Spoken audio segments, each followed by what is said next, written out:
नमस्कार दोस्तों। तो आज फिर एक नई वीडियो में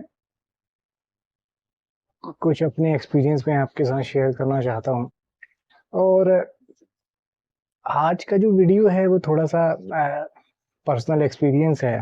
तो हो सकता है कि ये आपकी सोच से मैच ना करे, पर आता हूँ। आज का टॉपिक है हमारा काउंसलर का। देखिए, काउंसलर जो होता है वो उसका शाब्दिक अर्थ होता है सलाहकार। अब रिसेंटली मैंने एक वीडियो देखा था मार्क मेंसन का। उन्होंने एक बहुत ही अच्छी किताब लिखी हुई है, उसका नाम मैं यहाँ पर ले नहीं सकता हूँ, पर मैं डिस्क्रिप्शन में लिंक जरूर डाल दूंगा। आप चाहें तो उस किताब को जरूर पढ़िएगा, वो बहुत ही इंटरेस्टिंग किताब है। और उनका एक यूट्यूब चैनल भी है, उसी का वीडियो मैंने देखा था। उसमें उन्होंने एक बात कही थी कि जब हम अपना लाइफ पार्टनर बनाते हैं तो बहुत सोच समझ कर किसी को भी अपना लाइफ पार्टनर बनाना चाहिए, क्योंकि वो life partner by the time हमारा काउंसलर बन जाता है। अब उसके अंदर क्या खूबियां हैं, क्या कमियां हैं, ये तो आप अपने स्तर पर जज करेंगे। पर जब वो काउंसलर बन जाता है, जब वो काउंसलर का रोल ले लेता है, तब आप उसकी सारी बातों को सुनते हैं। देखिए, ये वाइजा वर्जा है। मतलब वो आपकी बातों को सुनेगा और आप उनकी बातों को सुनेंगे, तो दोनों में कुछ ना कुछ कमियां रहती हैं। तो इस वजह से हो सकता है कि आपका लाइफ पार्टनर आपका फाइनेंशियल काउंसलर बन जाए, आपका इमोशनल काउंसलर तो वो होता ही है, और आपका सोशल काउंसलर भी बन जाए, बनता ही है बन क्या जाए। तो अब इसी तरीके से रोल एक्सचेंज हो जाते हैं।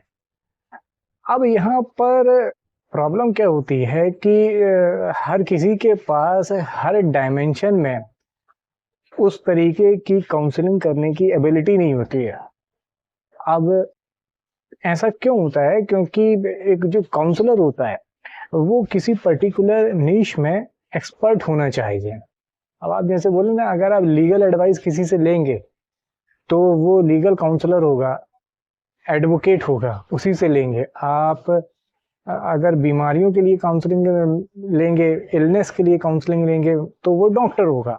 अब डॉक्टर में भी कई तरीके के स्पेशलिस्ट हैं और लीगल काउंसलिंग में भी कई तरीके की स्पेशलिस्ट हैं।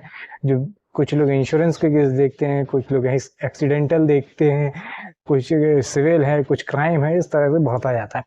इसी तरह से मेडिकल में भी कई अलग अलग तरह के डायमेंशन बदल जाते हैं। कुछ कार्डियोलॉजिस्ट हैं, कुछ मेडिसिन है, जनरल फिजिशियन है, इस तरह से बदल जाता है। तो अब आप गौर करिए, आप हर किसी से हर तरह की सलाह नहीं लेंगे, तो यहाँ पर ये डिफरेंसेस हो जाते हैं। अब पर हम लाइफ के जो सबसे बड़ा, जैसे कहना चाहिए, जो सबसे बड़ा फ्रेज होता है, उस पे हम ये बातें ध्यान नहीं देते हैं। अब क्यों नहीं देते हैं?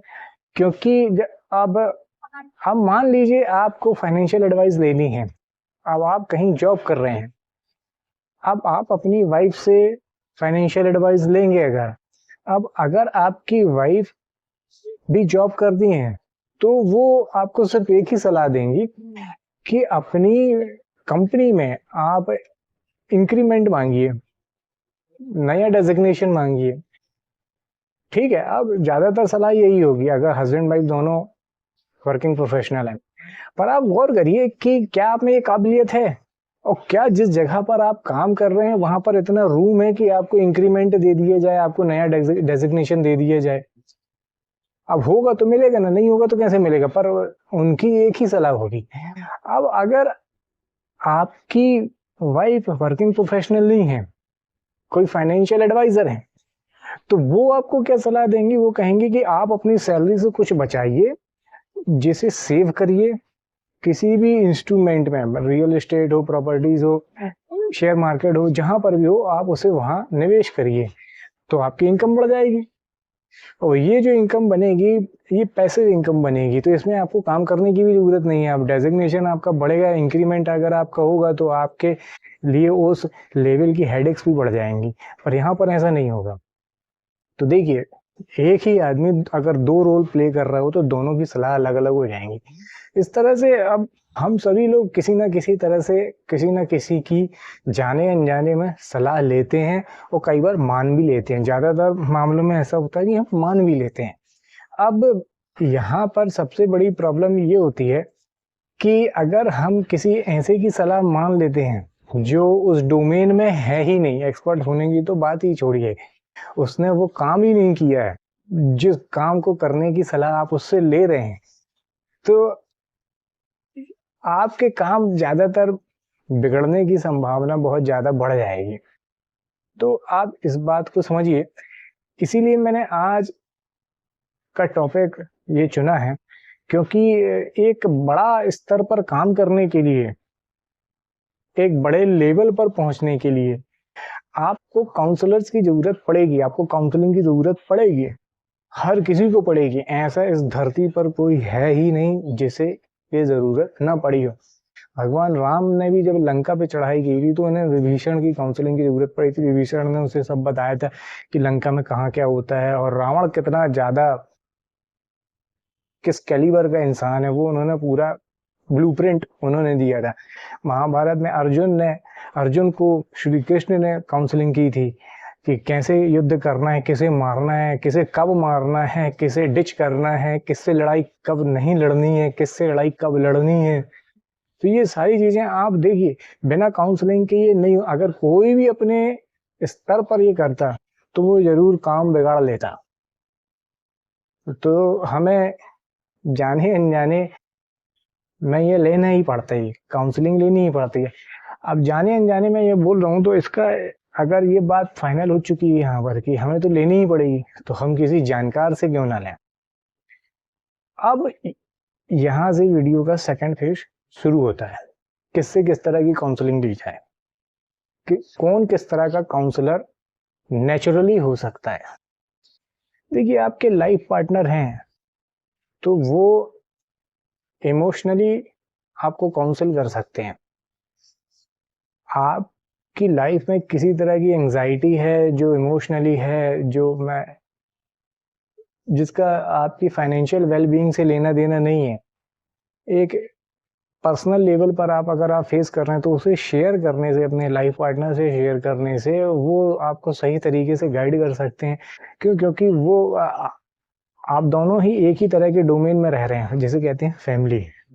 तो वो जरूर उस कैटेगरी में, उस लेवल की जो एंजाइटी है उसे समझेगी और समझेगा। तो ये हो सकता है। इसी तरह से जब तक अगर आपकी शादी नहीं हुई है तो आपके फ्रेंड्स हैं, वो इस बात को समझ सकते हैं। अब अगर बच्चे हैं, समझिएगा, और आप पेरेंट्स हैं, तो बच्चा आपसे काउंसलिंग मांगेगा नहीं। 5-10 साल 15 साल तक के बच्चे आपसे काउंसलिंग मांगेंगे नहीं, वो झिझकेंगे अपने पेरेंट्स से किसी भी तरह की सलाह लेने में, काउंसलिंग लेने में। वो खुद अपने स्तर पर उसे सॉल्व करने की कोशिश करेंगे। अब देखिए, यहाँ पर होता ये है कि जब वो ऐसा करते हैं तो क्योंकि उन्हें किसी भी तरह का एक्सपीरियंस है नहीं इस दुनिया में, तो ज्यादातर ऐसा होता है कि वो जो काम करने का सोच रहे हैं वो उसे गड़बड़ कर देंगे, बिगाड़ ही देंगे। अब पेरेंट्स का यहाँ पर काम ये है कि देखिए, मैं बहुत ही इंपॉर्टेंट बात बोलने वाला हूँ। पेरेंट्स को बच्चों के लिए कभी भी एकेडमिक काउंसलर नहीं बनना चाहिए। जब भी पेरेंट्स अपने बच्चों के लिए एकेडमिक काउंसलर बनते हैं, वो अपने बच्चों को अननेसेसरी स्ट्रेस में डाल देते हैं। क्योंकि आपका एजुकेशन आज से 20 साल पहले हुआ था, आपके बच्चे आज एजुकेशन ले रहे हैं। उस दौरान चीजें बदल चुकी हैं, सब कुछ बदल चुका है। मैं कंप्यूटर प्रोफेशनल रह चुका हूँ, तो उस दौरान जो प्रोग्रामिंग लैंग्वेज थी आज उनका पता नहीं है। नई प्रोग्रामिंग लैंग्वेज आ चुकी है। हम लोग C++ में प्रोग्रामिंग करते थे, आज पाइथन आ गया है। तो अब मैं उससे बोलूंगा कि आप कंप्यूटर प्रोग्रामिंग सीखिए, पर अगर आप सोचिए आपके बच्चे का दिमाग ही वैसा नहीं है, वो आर्टिस्टिक फ्रेम का है, तो प्रोग्रामिंग उसके लिए एक छोटा सा कैलकुलेटर बनाना प्रोग्रामिंग के जरिए उसके लिए एक बहुत बड़ा चैलेंज होगा। अब पेरेंट्स के लिए, बच्चों के लिए सबसे इम्पोर्टेंट कुछ चीज होती है तो उनका इमोशनल बैलेंस बरकरार रखना। अब बच्चे के लिए सबसे ज्यादा इमोशनल बैलेंस को चैलेंज करने वाली सिचुएशन कहाँ से आती हैं? वो एजुकेशन से ही आती हैं। उसके अच्छे मार्क्स नहीं आए, उसके किसी सब्जेक्ट में अच्छे मार्क्स नहीं आए, उसका रिजल्ट एज एक्सपेक्टेड नहीं आया, तो वो स्ट्रेस में आ जाएगा। उसे टीचर तो स्ट्रेस देंगे ही देंगे, साथ में अगर वो घर में भी उसे इमोशनल काउंसलिंग नहीं मिल रही है तो वो घर से भी इमोशनली एक तरीके का अनबैलेंस उसके दिमाग में चालू हो जाएगा और फिर वो एक स्ट्रेसफुल लाइफ जीने लगेगा। अब देखिए छोटी उम्र में जैसे ये पौधे आप देख रहे होंगे ना, इस पौधे में सबसे ज्यादा जरूरी पता क्या होता है? मैंने काफी दिन गार्डनिंग की अभी भी कर ही रहा हूँ, सीख ही रहा हूँ। इसमें सबसे ज्यादा जरूरी होती है क्लाइमेट। कई पौधे ऐसे हैं जिनमें मैं फर्टिलाइजर डालूं भी ना तो भी वो फूल देने लगेंगे। पता है वो फूल कब देंगे? जब उनका सही क्लाइमेट आ जाएगा, जब उनका सही मौसम आ जाएगा, जब उनका सीजन आ जाएगा, भर भर के फूल देंगे वो। उन्हें खाद की भी जरूरत नहीं पड़ेगी। और कई पौधे ऐसे हैं जिनका सीजन नहीं है, आप उनमें जी भर के फर्टिलाइजर डाल दीजिए, वो कुछ नहीं देने वाले। हो सकता है और वो मर जाए। तो यहाँ पर आप इस बात को समझिएगा कि ये टॉपिक थोड़ा सेंसिटिव है। मैं इसे बहुत हल्के तरीके से बना रहा हूँ पर ये है बहुत सेंसिटिव, तो आप इसे समझने की कोशिश करिएगा, खास तौर से पेरेंटिंग में बच्चों के लिए। अब आगे बढ़ते हैं, जब बच्चे बड़े हो जाते हैं, एक नॉर्मल एज में पहुंच जाते हैं, तब पेरेंट्स का रोल क्या होता है? सिर्फ वॉच रखना कि वो किसी गलत संगत में ना पड़ जाए। अब गलत संगत में, अब संगत तो उन्हें मिलेगी, अब वो तो आप रोक ही नहीं सकते। बच्चे बाहर जाएंगे, दुनियादारी देखेंगे तो किसी ना किसी के साथ तो रहेंगे, तो संगत तो उन्हें मिलेगी। बस आपको उन्हें वॉच रखना है कि वो किस संगत में जा रहे हैं, किस कंपनी में जा रहे हैं। अगर वो कंपनी सही है, थोड़ी बहुत ऊपर नीचे तो होगी ही होगी, लाइफ के एक्सपीरियंस बच्चों को लेने दीजिएगा, तो थोड़ी बहुत ऊपर नीचे तो होगी होगी, पर हाँ उस एक्सपीरियंस से वो अपने आप को फाइन ट्यून करेंगे। हम और आगे बढ़ते हैं कि जैसे अगर आप बिजनेस कर रहे हैं, अब आप किसी बिजनेस के बारे में किसी वर्किंग प्रोफेशनल से सलाह लेंगे तो वो पेन पेपर में तो आपको सलाह दे देगा, पर बात ये रहेगी कि जब मार्केट में आप उतरेंगे तब वो बात अलग होगी, क्योंकि मार्केट गलत मूव को पनिश कर देता है और कई बार सही मूव्स को भी पनिश करता है, क्योंकि वो सही समय पर सही जगह पर नहीं लिया गया। तो इससे फर्क नहीं पड़ता आप कितना पैसा लेके मार्केट में उतर रहे हैं, कोई बिजनेस स्टार्ट कर रहे हैं, कोई फ्रेंचाइज शुरू कर रहे हैं, कोई वेंचर शुरू कर रहे हैं, अगर गलत जगह पे गलत टाइमिंग पर आप शुरू कर रहे हैं तो आप कितने भी बड़े तोप रहे हो आपका बैरल ही फट जाएगा। तो ये आप इस बात को समझिएगा कि मार्केट जो है वो अल्टीमेट गार्ड है बिजनेस की दुनिया में। बड़े बड़े लोग भी अच्छे अच्छे बिजनेस शुरू करने के बाद उन्हें बंद करना पड़ा है। तो आप अगर बिजनेस के बारे में किसी से काउंसलिंग लेना चाहते हैं तो उसी आदमी से लें जो ऑलरेडी उस बिजनेस में है। स्पोर्ट्स के बारे में किसी से काउंसलिंग लेना चाहते हैं तो उसी आदमी से लें जो ग्राउंड पे स्पोर्ट्स खेल चुका हो या खेल रहा है। टीवी में बैठ के एक्सपर्ट बनने वालों से बिल्कुल मत लीजिए। अगर आप फाइनेंशियल एडवाइजर से किसी से लेना चाहते हैं एडवाइस, तो उसी से लें जिसका पोर्टफोलियो आप देख चुके हों जिसने अपने लॉस भी आपके सामने रखे हैं और अपने प्रॉफिट भी आपके सामने रखा है। अब मेरा खुद का एक फाइनेंशियल चैनल चलता है, मैं उसमें फाइनेंशियल एडवाइस तो देता नहीं हूँ, एडवाइस तो दे ही नहीं सकता, हाँ पर मैं एनालिसिस अपना शेयर करता रहता हूँ। मेरा खुद का पोर्टफोलियो किसी दिन मन होगा तो मैं जरूर आपके साथ वो शेयर करूंगा। उसमें क्या गलतियां की हैं मैंने वो भी मैं बताऊंगा, और कब उन्हें सुधारा है, कैसे सुधारा वो भी मैं उन्हें आपको बताऊंगा। अब यहाँ से हम नेक्स्ट लेवल पर जाते हैं कि आज के दौर में अगर आप सोशल मीडिया का या टीवी का इस्तेमाल ज्यादा करते हैं तो हर कोई आपका काउंसलर है देखिएगा मैं एक बात क्यों बोल रहा हूँ, हर सेलिब्रिटी आपको गोरा बनाने के लिए आपको सलाह दे रही है, आपकी फाइनेंशियल वेलबींग के लिए आपको सलाह दे रही है, आपकी बीमारियों के लिए आपको सलाह दे रही है, आपके बच्चे कहाँ पढ़ेंगे कहाँ नहीं पढ़ेंगे इसके लिए आपको सलाह दे रही है, शेयर मार्केट के लिए सलाह दे रही है, ट्रेडिंग के लिए आपको सलाह दे रही है, किस होटल में रुकना चाहिए, कौन सा शैम्पू इस्तेमाल करना चाहिए, कौन सा तेल इस्तेमाल करना चाहिए, सब के लिए वो सलाह दे रहे हैं आपको, जबकि उनकी एक्सपर्टीज इन डोमेन में है ही नहीं। वो सबके लिए आपको एडवर्टाइज कर रहे हैं, उन्हें पैसे मिले हैं, वो अपना काम कर रहे हैं, पर आप उनको सीरियसली लें या ना लें ये आपके ऊपर है। तो अगर आप इस बात पे सिर्फ और सिर्फ इस बात पर अगर आप जज करेंगे कि अगर कोई मुझे सलाह दे रहा है, चाहे वो टीवी पर हो, चाहे वो सोशल मीडिया का इन्फ्लुएंसर हो, क्या वो सही में उस डोमेन में अपना टाइम या अपना पैसा इन्वेस्ट कर चुका है, क्या उसके पास इतने रिजल्ट हैं जिससे मैं उसकी बात को मान सकूं।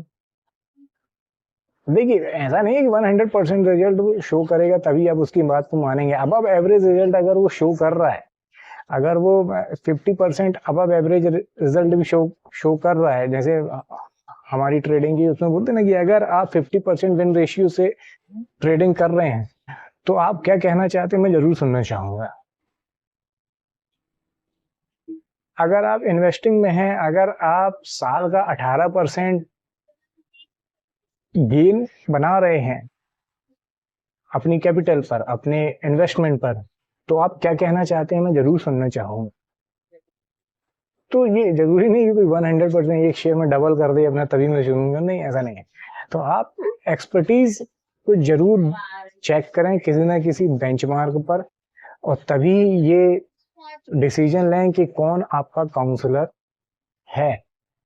अब आज के दौर में दो तीन तरह के लोग हैं जो हर चीज की एक्सपर्टीज रखते हैं, पर उन्होंने उस डोमेन में कभी भी किसी भी तरह का कोई काम किया नहीं है।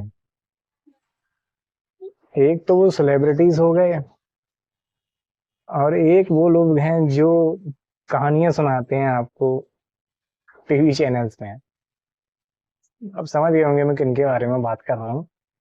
देखिए मानना ना मानना आपके ऊपर है, पर मैं ये कहना चाहूंगा कि हमारी लाइफ का जो बेस है वो किसी न किसी तरह की काउंसलिंग पर डिपेंड करता है। आप मकान बनाते हैं तो आप इंजीनियर से काउंसलिंग लेते हैं, अपना उसे प्लॉट एरिया दिखाते हैं, वो एक ब्लूप्रिंट आपको देता है, फिर आप बताते हैं कि आपको क्या क्या चाहिए है, किस किस जगह पर चाहिए, कितने बेडरूम होने चाहिए, कितने बाथरूम होने चाहिए, फिर वो उसको फिर से रिडिजाइन करता है। अगर आपको 4 बाथरूम चाहिए हैं और आपको 3 मिल रहे हैं तो वो चौथा क्यों नहीं मिल रहा है इसकी भी वजह बताता है आपको, उसकी चौथे की वजह से आपको क्या और एक्स्ट्रा मिल रहा होगा वो ये भी बताएगा। क्यों? क्योंकि वो एक्सपर्ट है उस बात में। तो आप समझिए हम सभी लोगों को इस तरह की काउंसलिंग की जरूरत पड़ती है, जाने अनजाने हम ये काउंसलिंग लेते ही हैं, और ये एक बेसिक नेसेसिटी है हमारे जीवन की। तो हम किसी से भी काउंसलिंग लें, हमें पहले उसकी एक्सपर्टीज चेक कर लेनी चाहिए। आज के वीडियो में इतना ही, अगले वीडियो में फिर मिलेंगे। Thanks for watching.